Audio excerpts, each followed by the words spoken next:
So hey guys, in this video I'll be showing how to mathematically model a PV model using Simulink. I'm Sankarshan Prasad and I'll be showing you the modeling. So these are the various parameters that we'll be using. You'll become more familiar with it when we use it.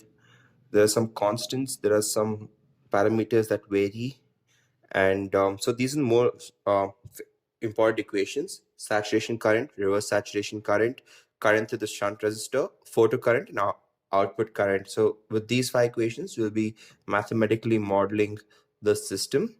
And so these are the parameters that are for our system design. So open circuit voltage is 32.9 volts, short circuit current is 88.21 amps, total number of cells in series is 54, in parallel is 1, voltage maximum point is 26.4, and then 7.58 amp is the current maximum, and rated power is 200 watts. So we'll begin by simulating the saturation current equation. So we'll first do the 1 by Tn minus 1 by T part of the equation of saturation current. So we will need to declare variables Tn and T. And we'll need an add block. So we'll be using the add block to subtract the two. You can double click on the add block and get the negative sign. Now we'll need a divide block to get 1 by Tn and 1 by T.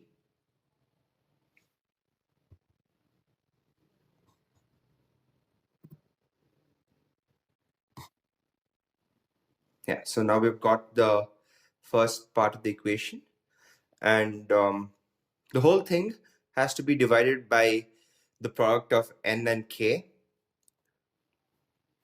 So we'll have to create variables again for the same.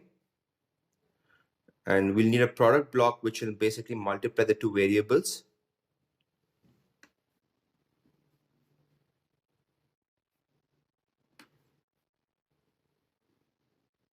We'll need another divide block.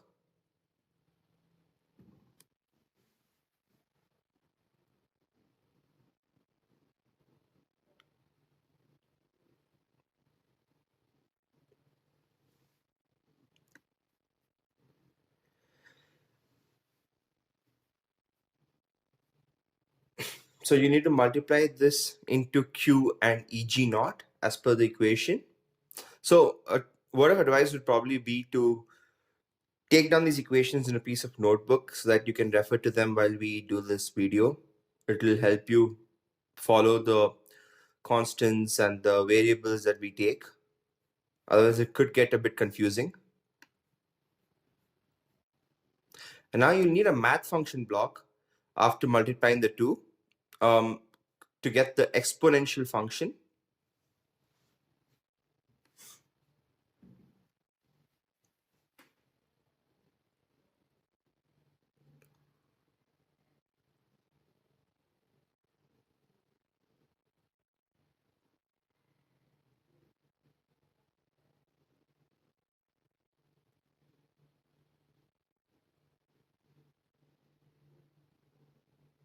So T here, temperature is not actually a variable or constant. It is an input which the user will be providing in degrees Celsius. So we'll just name it as T. That was a mistake.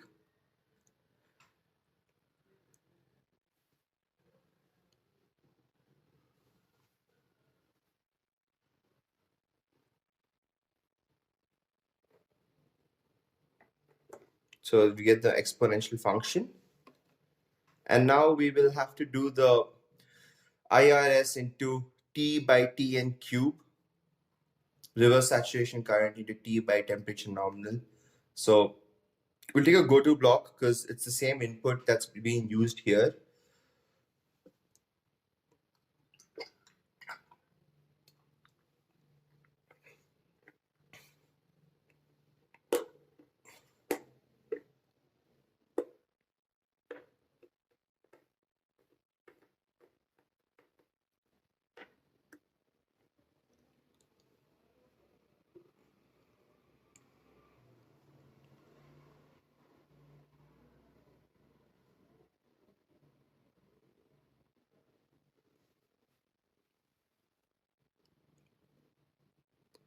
Yeah, so once this is done, we'll need an output.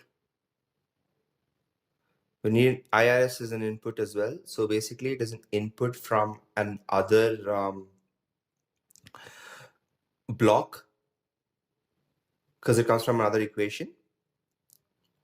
And now we'll need an output block to create an output. And now we'll make a subsystem out of this. We'll name it as constant K. So I've already saved the variables into my workspace. That's exactly why it's not being highlighted in red for you guys. In the first time, it would come red in color, but in the end, I will show you how to solve that. You just have to update the workspace and the variables. So the first block is done. We have 4 more to go. Now we'll be doing the reverse saturation current, which is equal to ISC divided by e to the power of q dot VOC into n dot ns into k dot t minus 1. So to begin with, we'll take a constant block. We'll name it as Q. We'll do the we'll do the exponential part first. We'll need VOC, which is the open circuit voltage.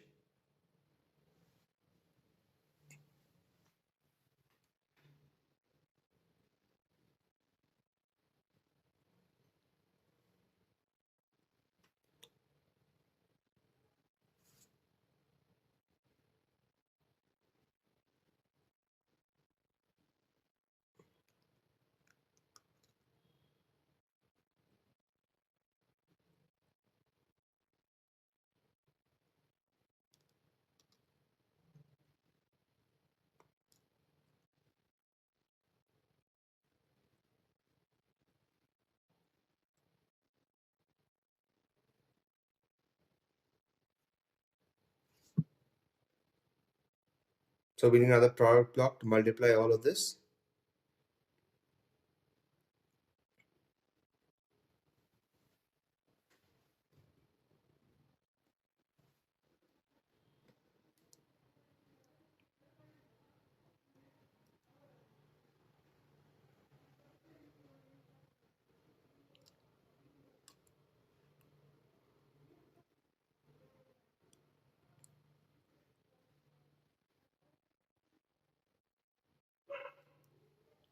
So once this is done, we need to put the exponential math function. So e to the power of part is done, and now we need to add it because we need to subtract a constant of 1 from this. So we'll take a constant block, we'll just copy paste whatever we have and change it to 1.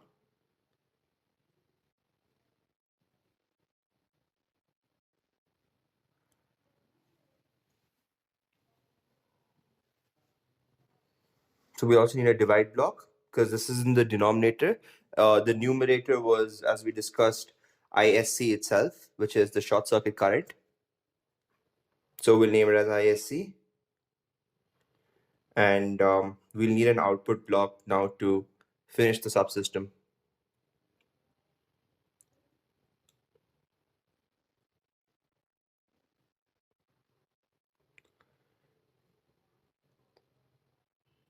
Yeah, we'll call it IRS, and now we'll create a subsystem.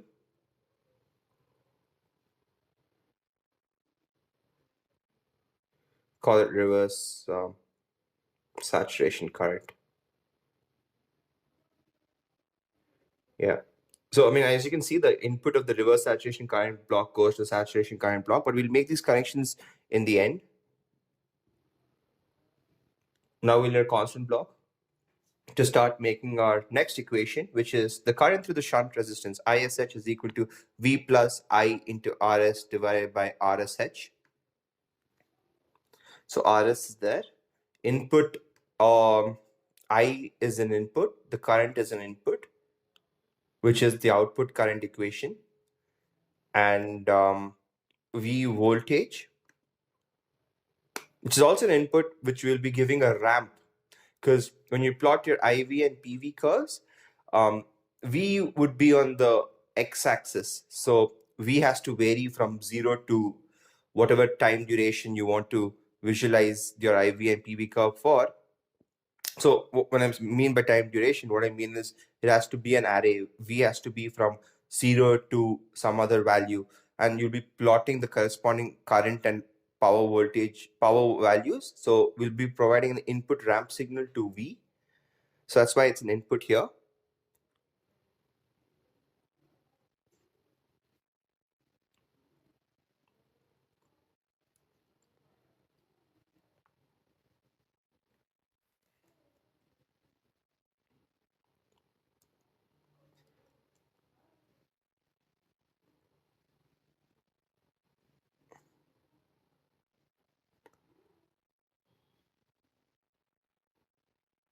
Yeah, so shunt current.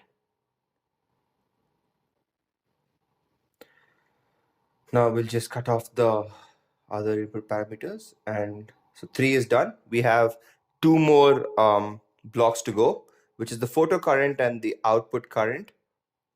So the input to the photo current is T.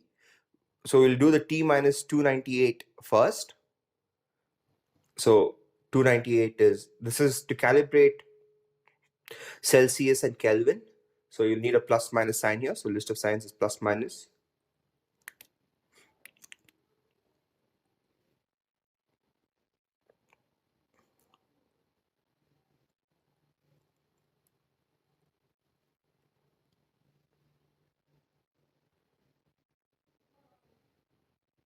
So now since this is done, we'll need the constant Ki as well.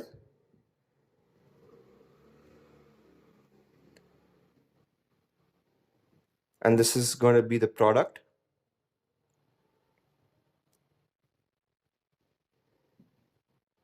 IAC, the short circuit current.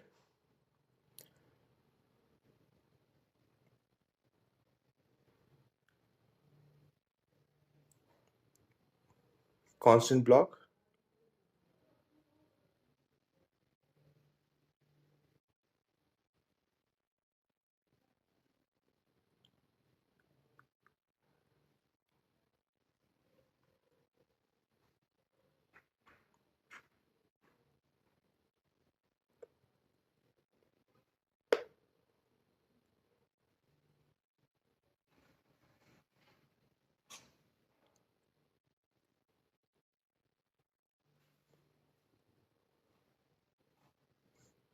So 1000 here is the radiance calibration.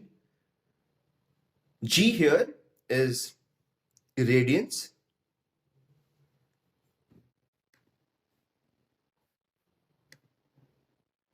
So we'll be providing the value of irradiance in watt per meter square. So we need to divide it by 1000 when you put it into the equations. We'll name it as photocurrent.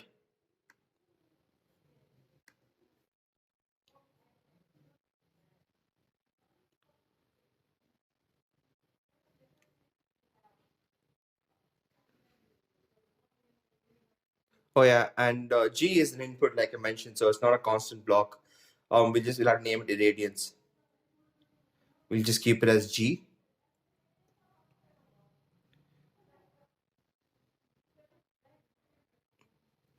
And once this is done now, it's we need output current. So now you have this is a big equation. So exponential part we'll do first, and then we'll do the rest. This is actually a closed loop equation because you have I in the equation as well, and the output of the equation is I as well. That's the output current. So now we'll take the input to be V.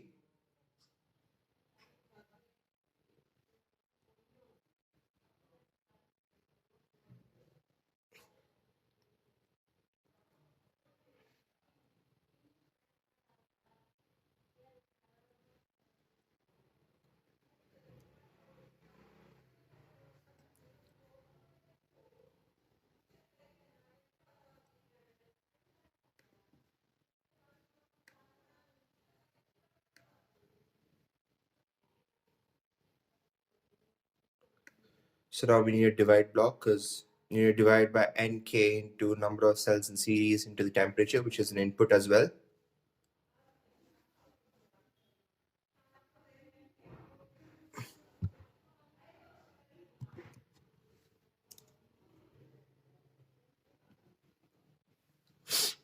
So now you have n.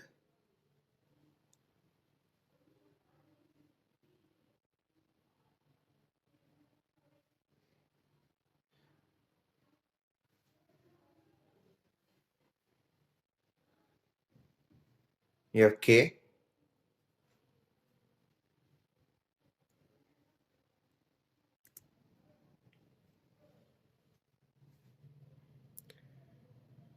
T is the input as well. So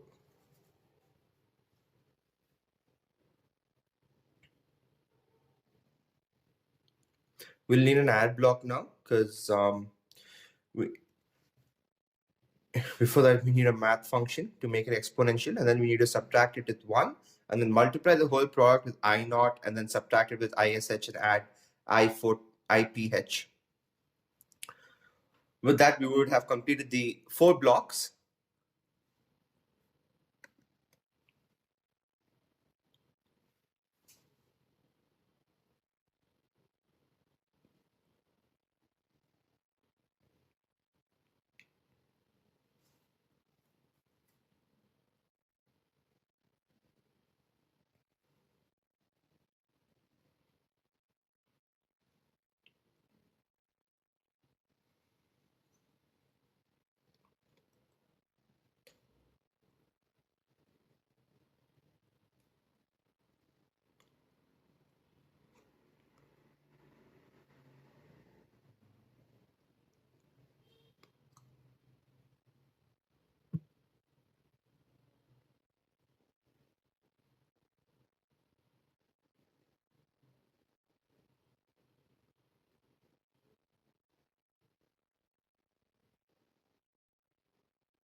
We need to subtract ISH, which is also an input current through the shunt resistor. Yeah, so now we're done with the 4th one as well, for the 5th block, and we'll call this I. So now we'll create a subsystem out of this, and so it's a feedback path. We'll create a subsystem out of this, and we'll join one another.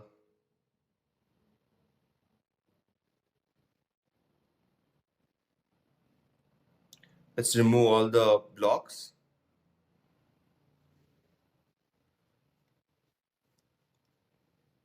Okay, so now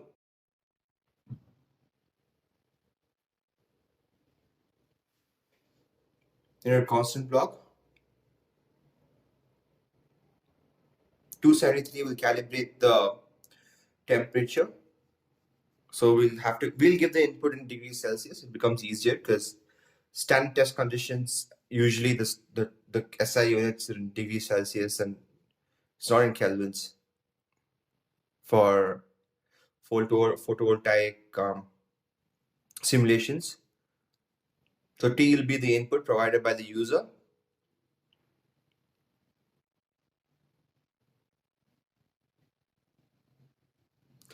G would be the irradiance provided by the user as well. So let's just shift over the blocks so that we can make connections easily.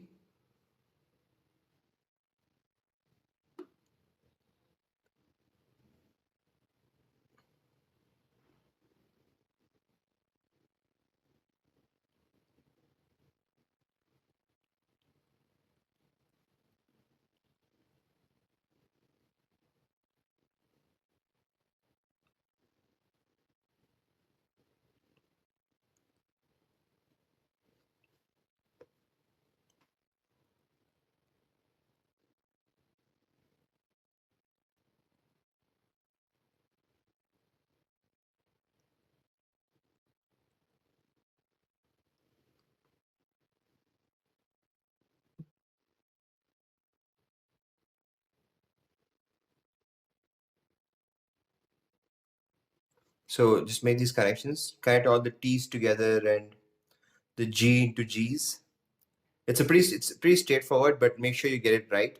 And it's essential that you name everything properly so that you don't get confused while making these connections. Because if you don't name things as per as they are, it will become a mess in the end.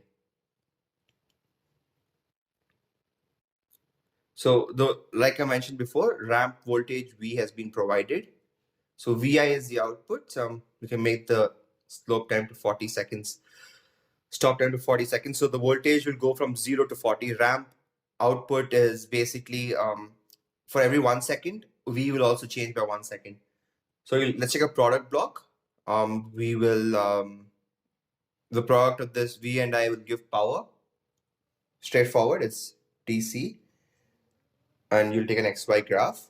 The first input is always the x-axis, and the second input is the y-axis. So for an IV curve, you will need V and I, V to the first input and I to the second input. For a PV curve, you will need V to the first input and power to the second input. So let's give the X and Y values based on the specifications that were given in the beginning of the video, where we had mentioned the maximum possible voltage, open circuit voltage, and short circuit current. Those limits have to be maintained. Otherwise, you will not see the complete graph.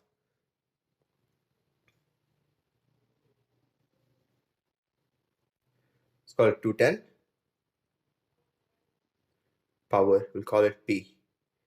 Yeah, so once this is done, now we'll have to give the values of the constants. So for that, this is how you do it. You go to callback, you go to initialize functions. I already have these things entered. Take a screenshot and enter it yourselves, and you'll be good to go. So now once this is done, we'll need a constant block to give input to the temperature and irradiance. So we'll take 25 degrees Celsius as the temperature, and we'll take 1000 watts per meter square as the irradiance.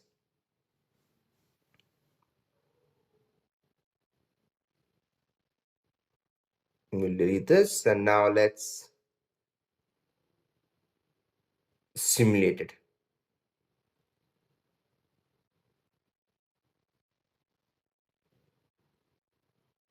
Yeah, so that you have your PV curve and you have the IV curve, and it is exactly what the description of the panel suggested. So that's it for this video. If you like the video, kindly subscribe to our channel and do watch our other videos as well. Thank you.